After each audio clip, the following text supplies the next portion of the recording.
Pour continuer la suite et arriver à la fin de ce Dvar Malchut de Parashat Lech Lecha, je voudrais tout d'abord vous rappeler ce qu'on a dit dans l'audio précédent, que dans la Parashat Bereshit, puisque c'est la création du monde, alors on voit l'intervention de Dieu, que c'est tout par rapport au monde supérieur. Dans la Parashat de Noach, on voit l'action de l'homme dans ce monde, c'est le travail des tartonim, des gens ici-bas dans le monde, de travailler sur la terre et la canaliser, la sanctifier.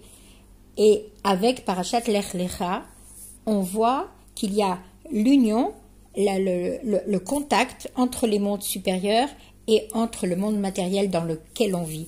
Et c'est en cela que le Rabbi exprime que Lech Lecha, c'est une achana à Matan Torah, c'est une préparation à Matan Torah, puisqu'on sait que c'est à Matan Torah que cette xéra, ce clivage qu'il y avait, cette séparation qu'il y avait entre le haut et le bas, le spirituel et matériel, s'est vraiment annulé, mais ce travail a commencé grâce au Havot, depuis Noach, et surtout depuis Abraham, et surtout depuis la paracha Lech Lecha, où vraiment Hachem demandera à Abraham Avinu de faire un bond en avant, de dépasser ses limites jusqu'à Msirut Nefesh, quand on voit jusqu'à se sacrifier lui-même.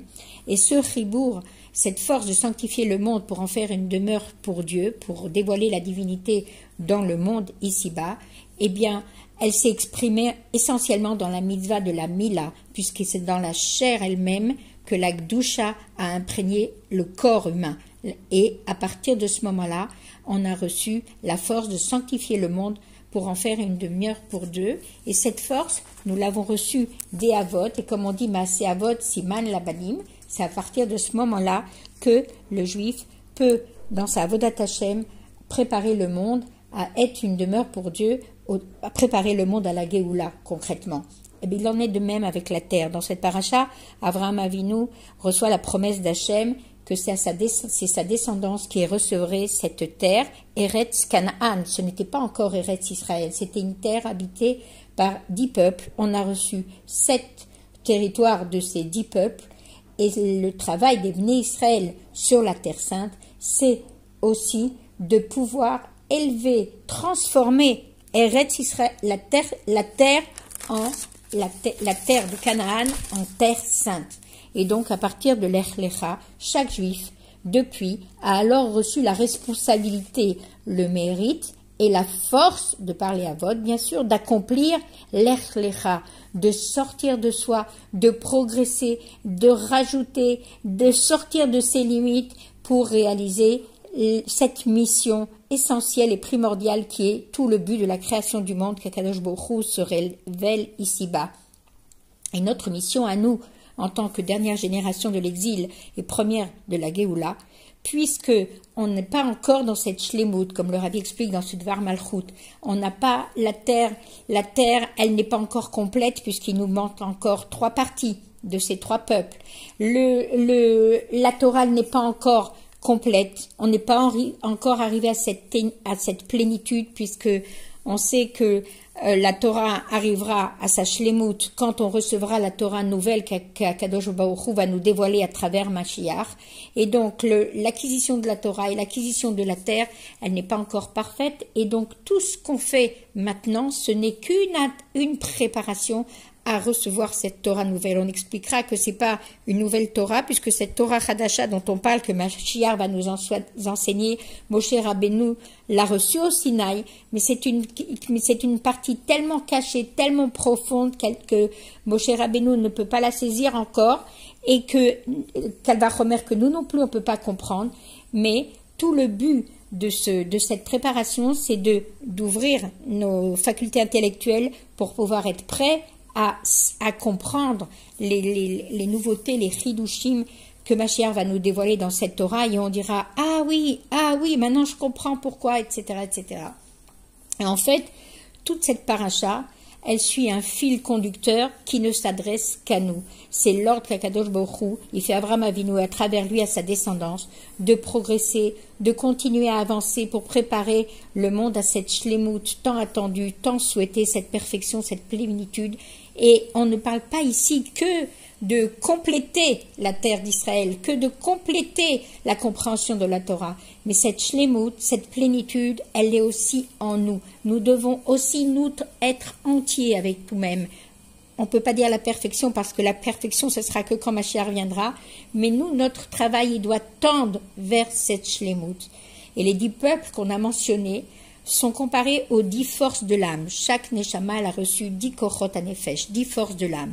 Dans ces 10 forces, il y a 7 forces qui s'appellent les midot, les sentiments, les forces émotionnelles, les qualités émotionnelles de l'être humain. C'est avec ça qu'on fonctionne aujourd'hui.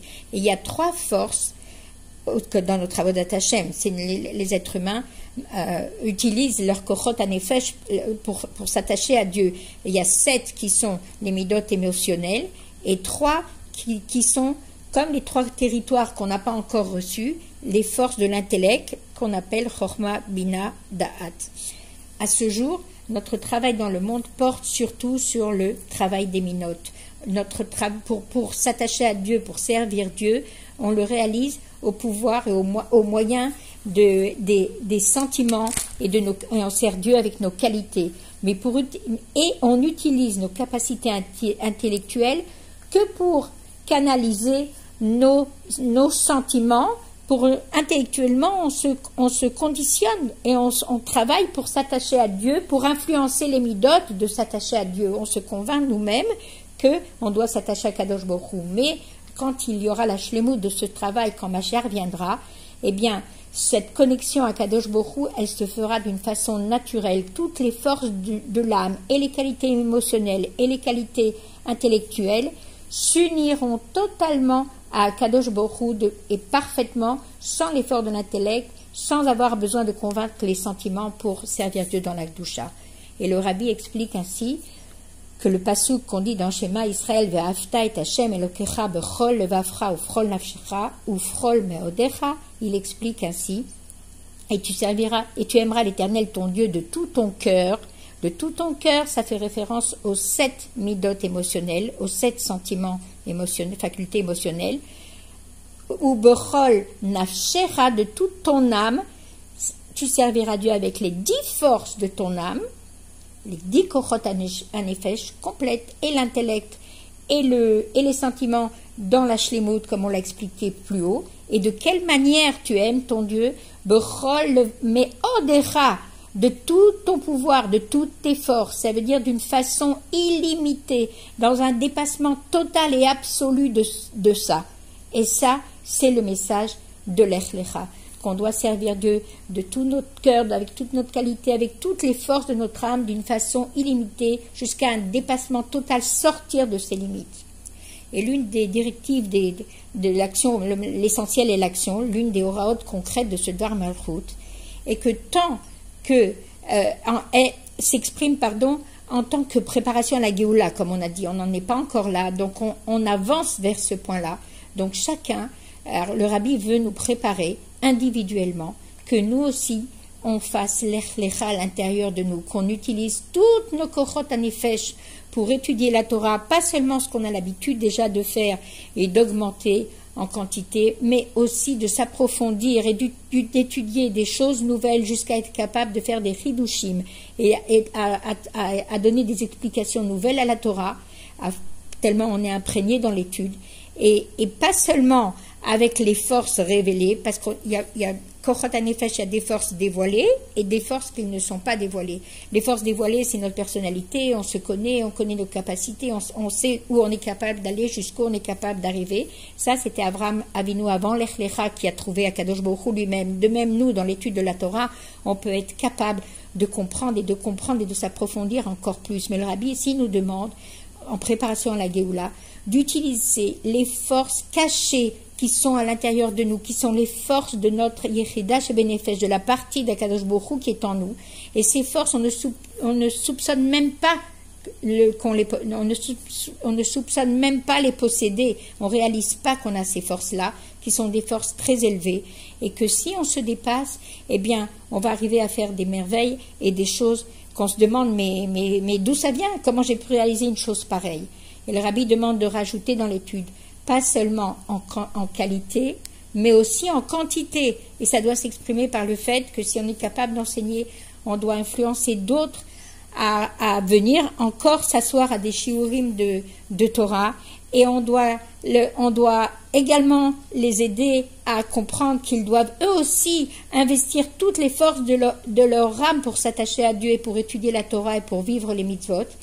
Et ce sans limite, en quantité et en qualité, et comme on a dit, en se dépassant pour vraiment être prêt à la Géoula. Et en fait, entre parenthèses, c'est tout le but de la Midrasha et c'est à la portée de chacune. Avec le peu qu'on essaye de vous transmettre, j'espère, et on prie à Kadosh Baruch Hu et que le Rabbi nous donne la force pour ça, de pouvoir transmettre et qu'à votre tour vous puissiez vous aussi transmettre en qualité, en quantité et que avec tous les efforts de chacune et l'ardoute de tout le Ham Israël, on arrivera au but Bezrat Hashem, la Géoula, Mitid Hashlema et le dévoilement de Mashiach, ce Shabbat même. Akadosh Baruch Hu nous donne les forces pour ça, Bezrat Hashem, et il faut avoir la Emouna et ce moment arrivera, c'est sûr et certain. Shabbat Shalom.